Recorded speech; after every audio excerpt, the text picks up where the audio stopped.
All right, so we are getting ready to do a courtesy inspection on a vehicle. This is something we do on every single vehicle here, whether it's a weight or oil change, comes in for check engine light, comes in for suspension or an alignment.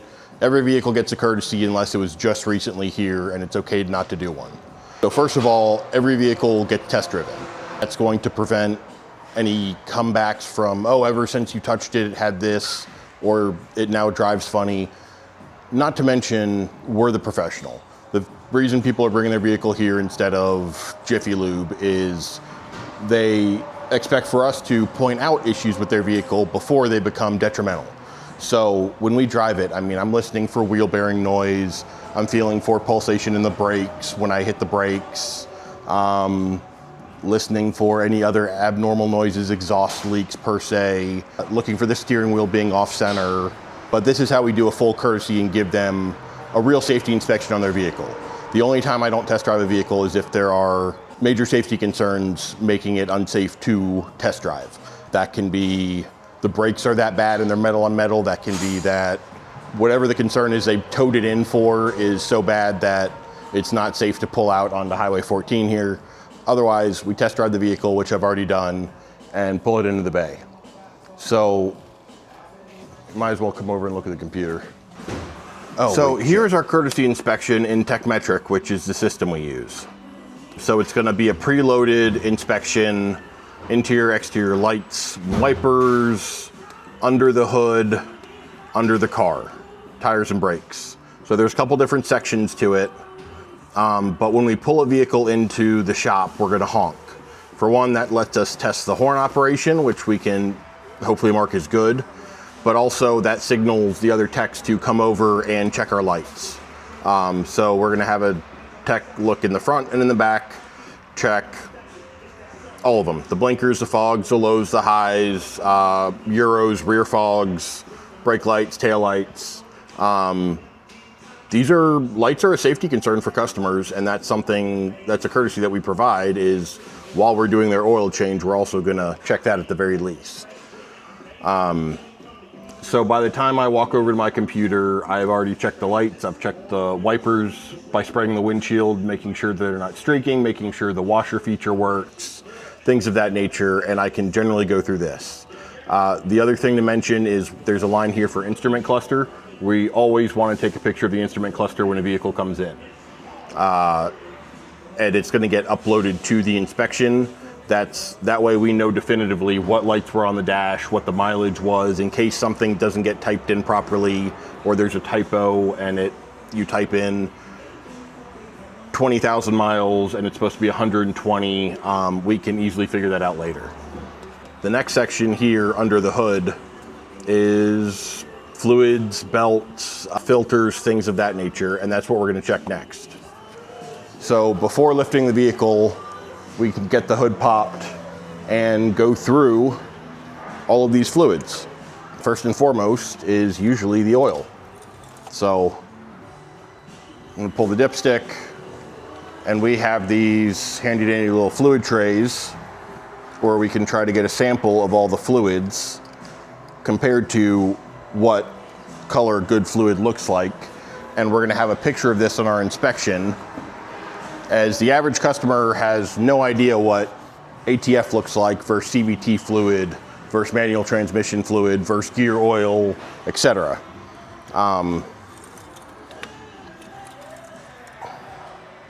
Oil level is good, and there is a spot to mark that on the courtesy.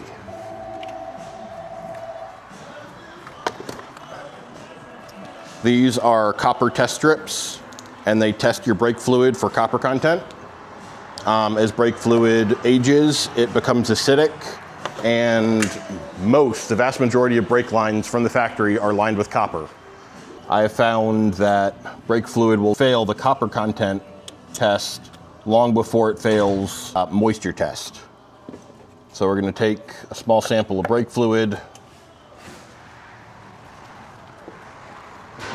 come back to our fluid tray, drop our test strip there, put a couple drops of brake fluid on it, and the rest in the little dish for visibility. And it takes a minute or two for that copper test to take place. This one does have hydraulic power steering, so we are going to get a sample of the power steering fluid.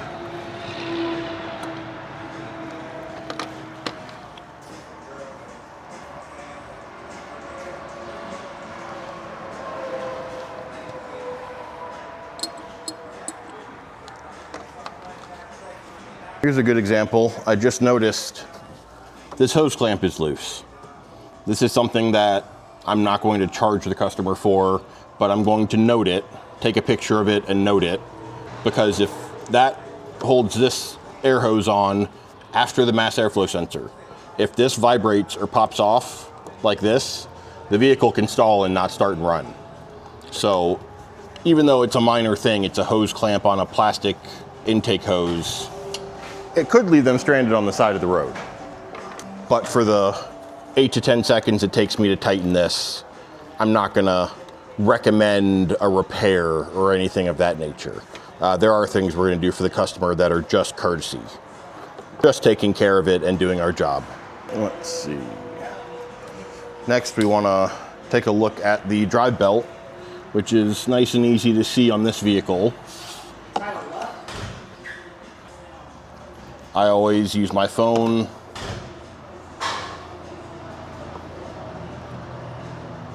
and take a clear picture of the drive belt.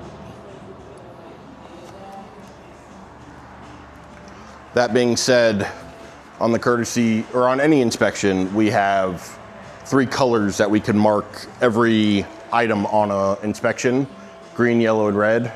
Somewhat self-explanatory.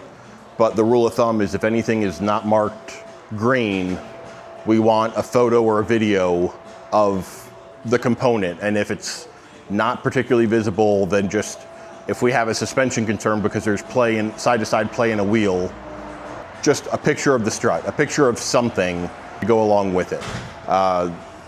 Something that can make customers lose confidence is a whole bunch of recommendations and complaints about, oh, this is wrong with your car and that's wrong with your car, and you need to spend X amount of money, and no proof, no facts, nothing to substantiate it. So we always want to, if there's something that we can see or feel or hear when we shake on something, we want to just grab a quick video of that.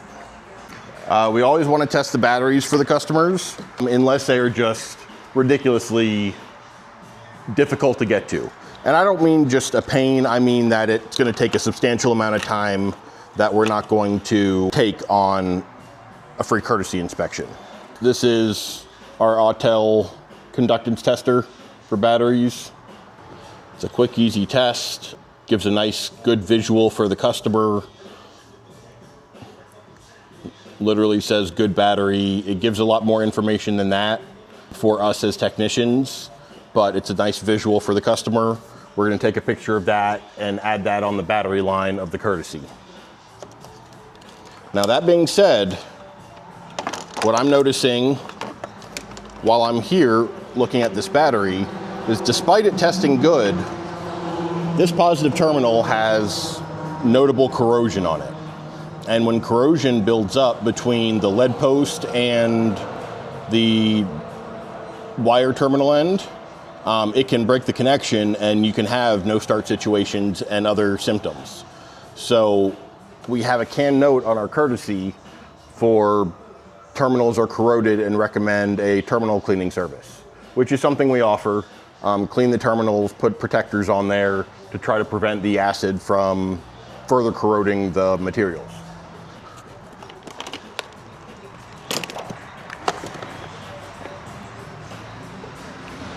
We use refractometers to test the coolant. And what that does is gives us a very exact freezing point for the coolant in the vehicle. We do this year round, though it is exceedingly important in the winter here in Wisconsin. Our rule of thumb is anything above -30 degrees Fahrenheit gets marked red, and we're recommending an immediate coolant flush. As I've seen plenty that are -15, -20. I've also lived through -20 degree weather without the wind chill here in Wisconsin. So you put a couple drops here on the end, you look through it, and there's a gauge. This one's right about negative 32 degrees. So I'm okay with that. That being said, there are canned notes in the inspection, in the courtesy inspection, because we use Valvoline or VPS products and flushes. And what they recommend is starting all of them before 50,000 miles and maintaining them every 30,000 miles or 2 years to get a warranty on said system, the cooling system, the brakes, transmission, things of that nature. So we recommend all the fluids every 30K. Brake fluid, especially every 2 years or 30K.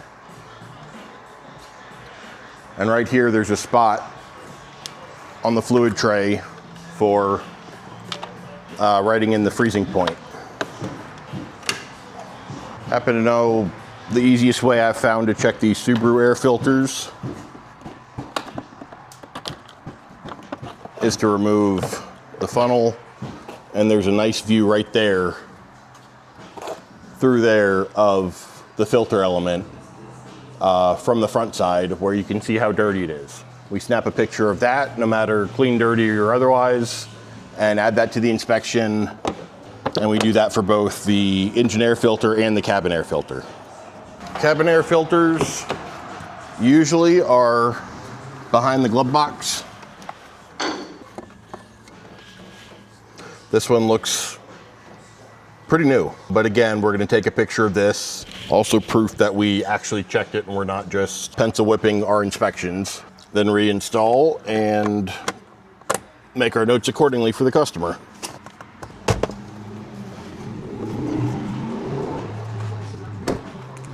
There definitely are vehicles that I do not check the cabin air on a regular courtesy. You know, if in doubt, you can see what the procedure is to check the cabin air. There's some Fords where you have to disconnect and remove the BCM from under the dash.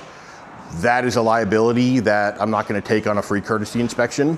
There's others that, where they're located, they call for 8 or 9/10 of an hour. That is not an amount of time I'm going to spend just checking a cabin air filter on a courtesy, in which case we have canned notes that specify to, you know, not easily accessible, recommend replacement if not recently replaced. And if we see that we've put that note the last time that a vehicle was in, then we just say, did not check last time either, recommend replacing. If they've gone 2 oil changes and no one's checked it, more than likely it needs to be replaced. Again, same goes for batteries. With newer cars, there are batteries that are under seats, that are in the trunk. Most of those actually aren't too bad to do. You just move the passenger seat all the way forward, flip up a panel, and you can test them. Others, you have to actually remove spare tires or remove power distribution blocks, things like that to access the battery. Then they might not get checked on a courtesy. Keep in mind that it is extra important to take a little extra time and check every battery on hybrids. There's no forewarning when your battery's getting low on a hybrid vehicle, and they tend to just one day not start and have nothing happen when you hit the key. So I try to spend a little extra time if needed for those. So at this point, I have gone through the whole underhood section of the courtesy. Next is going to be under the car, which means we need to rack the car and lift it. So one other thing I want to check before lifting the vehicle all the way in the air above my head is the recommended tire pressures for this vehicle. We check and set tire pressures for every vehicle we do a courtesy on. There's a placard there on the door jamb. But I have found them all the way from 29 PSI all the way up to 48, depending on the vehicle, the manufacturer, and I'm not including trucks that have the heavy duty tires. So I just check that. I normally snap a picture and can include it in the courtesy for the line where it says tire pressures, and that way the customer knows that I'm actually setting them to the proper pressures and not just something that generic that I picked.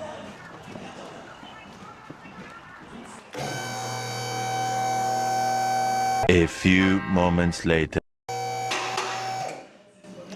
So we're going to want to lift the vehicle about halfway, get the tires to about chest height, and you want to shake and feel for play up, down, and side to side, and make sure they all rotate freely, don't have a brake dragging. Go all the way around the vehicle and check them.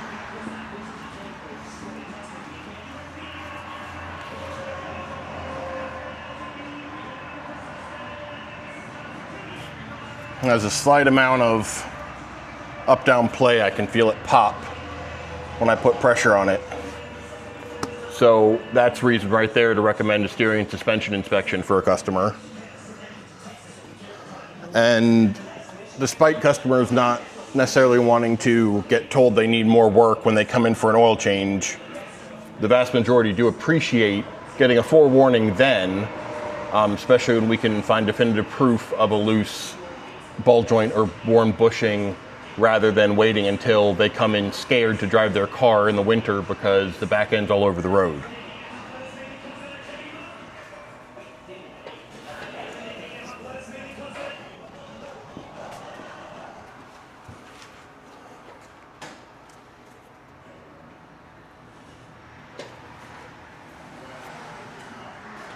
Then we can go ahead and lift the vehicle the rest of the way.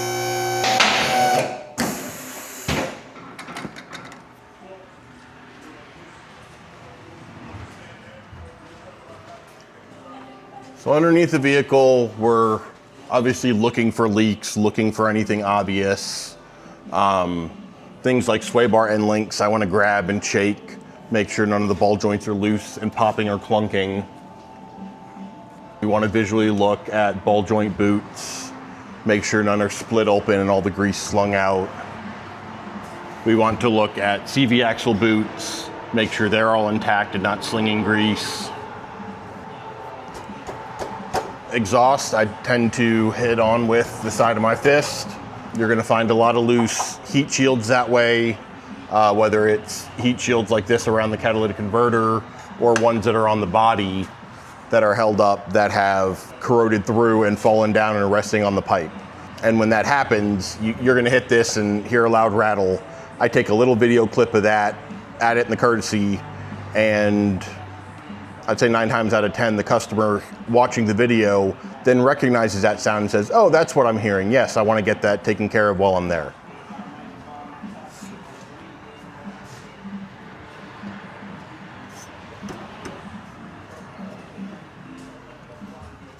This drive shaft has a U-joint, which is very common, but it's not greasable. Anytime we have Zerk fittings on a vehicle while we're doing a courtesy, we want to pump grease into them. This is how you maintain vehicles, and that's, again, why the customers bring it to us, not Jiffy Lube, not doing it on their back in their driveway.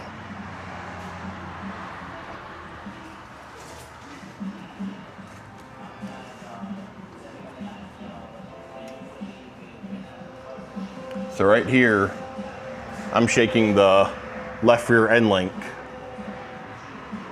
Can't really hear it because it's metal on rubber, but I can feel a little popping.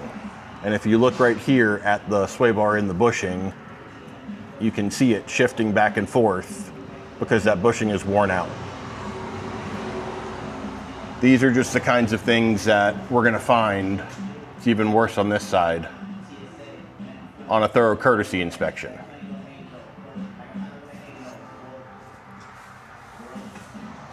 Next, I'm going to look at the rear diff. For one, this is a drain infill, has a drain plug. It's not a evac infill, which would just have a fill plug. And it's not a cover and reseal that you find on bigger trucks, where the only way to drain it is to remove the rear cover. We always want to note what type of service it requires for a differential, front or rear. That way the service writers can quote the proper job. But I'm going to go grab a 1/2 inch ratchet so I can take this fill plug out and get a fluid sample. So just like the fluid samples we took above from under the hood,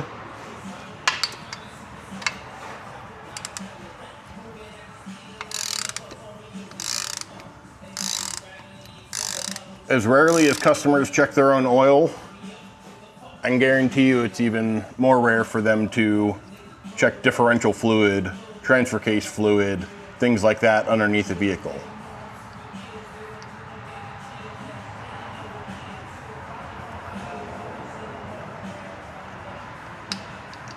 I can see right here the fluid looks nice and clear. Looks like it was changed relatively recently.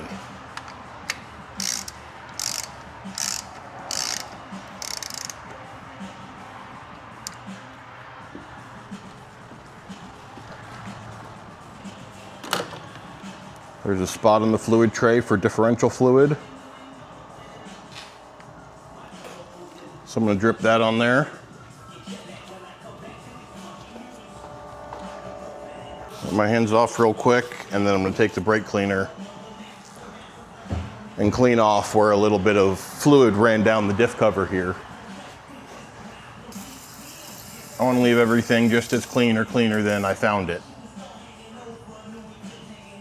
I don't want there to appear to be a leak from the fill plug the next time someone looks at the rear differential just because I did a sloppy job of checking it prior. So next, we should be able to fill out, from all of our observations, the majority of this under the car section. Steering linkage components, that one was green, front and rear suspension. Despite the fact that we have a canned note for recommending shocks and struts every 75,000 to optimize performance and handling and safety, on this one we had play in the left rear tire. So we're going to note that there was up-down play in the left rear wheel and recommend a steering suspension inspection from there. The drive axles, we looked at those earlier. Everything looked intact. No boots were torn. No visible issues with any of the joints or the shafts. The differential, we can recommend fluid change by mileage, but it didn't look dirty or contaminated where I need to mark it red. Transfer case, Subarus are not equipped with transfer cases. They have center differentials that are integrated into the transmission and not separately serviceable. We have a CAN note for that. Exhaust system, we didn't have any rattles, didn't notice any leaks. It's not rusted through in a way that it's dangerous or could fall from the car even, I found. And also no visual fluid leaks. For visual fluid leaks, if it's something obvious, if it's obviously the oil pan leaking, if it's obviously a certain axle seal leaking, we're just going to let the customer know and recommend the necessary repairs. If we get underneath the vehicle and it happens often that the entire underside or backside of the engine is coated in oil, and without removing panels, without possibly cleaning it and adding dye, we can't really determine where the leak's coming from, then we're going to recommend a leak inspection. That's one of the other inspections that we do. Last, we're on to the tires and brake section, where we're going to check tire pressure, tread depth with a special tool, and then visually only inspect the brakes.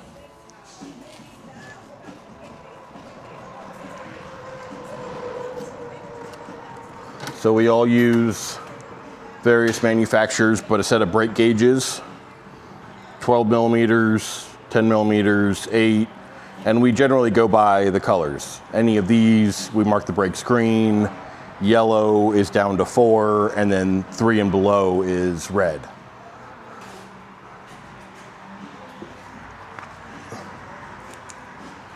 And this is actually an instance where, due to this caliper bracket, I can't fit a tool in there to actually measure.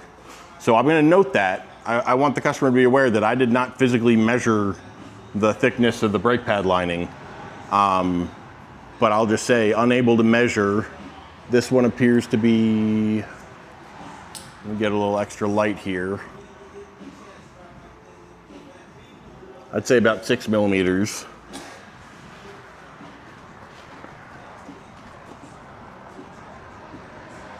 And definitely 6 plus. It might even be 6 or 7 here in the rear. So we want to let the customer know that. Obviously, if it's low enough, we're going to recommend a brake inspection while we have the vehicle here in the shop. And otherwise, it's just to let them know that you're okay at the moment, but in the next 10,000 miles, next oil change or two, you're going to need brakes.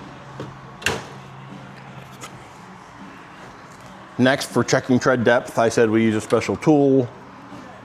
This is an Autel tool that, if you want to look at the screen, will measure tread depth so you can see how it works.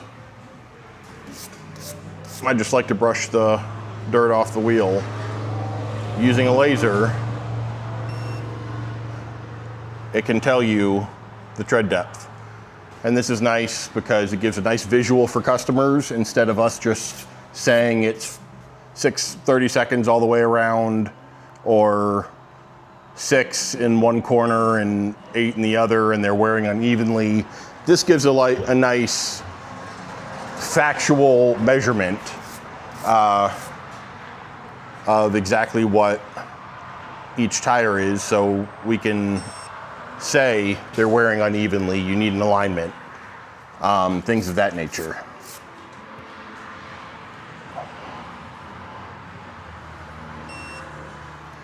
So all 4 of these are right at 6:30 seconds.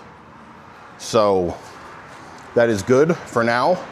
6:30 seconds is the recommended minimum for driving in snow, which we regularly get in the winters here. So they might be due for a set by the time it starts snowing here this winter. But at the moment, they're good to go. And the very last thing is we're going to set the tire pressures, check and set the tire pressures based on what we saw in that placard.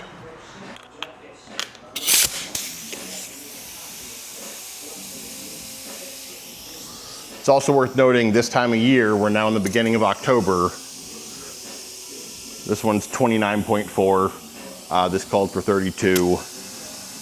I'm going to set them about 2 PSI high, so at 34.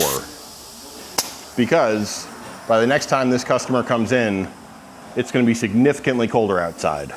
And rule of thumb is you lose 1 PSI of pressure for every 10 degrees Fahrenheit. So in an effort to prevent them coming in the meantime, freaked out because their TPMS light's on, we want to anticipate the fact that the next time the tire pressures are checked, it's going to be sometimes 40, 60 degrees colder.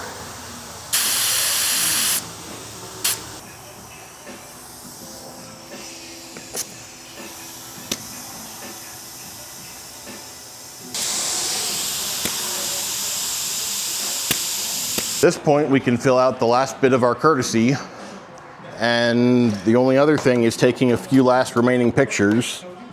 We don't want to just take pictures of bad things on the cars. We like to try to take pictures of some of the good things.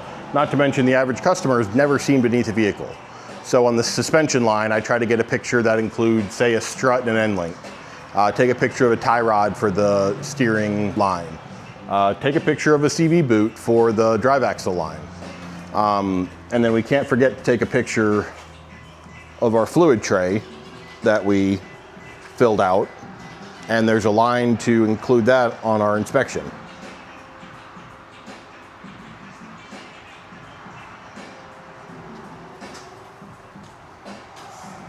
And so the hope is, doing this on every single vehicle that comes in, we can prevent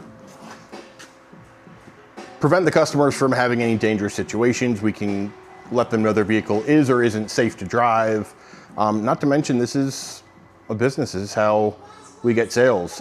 We can't just wait for customers to bring in cars because they notice symptoms. We get a significant amount of work by doing our jobs, not lying, just doing our jobs and noting issues with vehicles. I've had one earlier today that I heard wheel bearing noise on that we confirmed both rear wheel bearings were noisy. I've found copious amounts of issues just doing a thorough courtesy inspection, and a vehicle came in for an unrelated issue. I do a lot of diagnostics, so came in for a check engine light, we noticed a suspension clunk and sell something off of that, or it comes in for just an oil change. But we do this in every single vehicle, and the goal is to have consistency. We don't want it to matter which technician looks at a customer's vehicle anytime. They're going to get the same quality from Aeschbach Automotive every single time.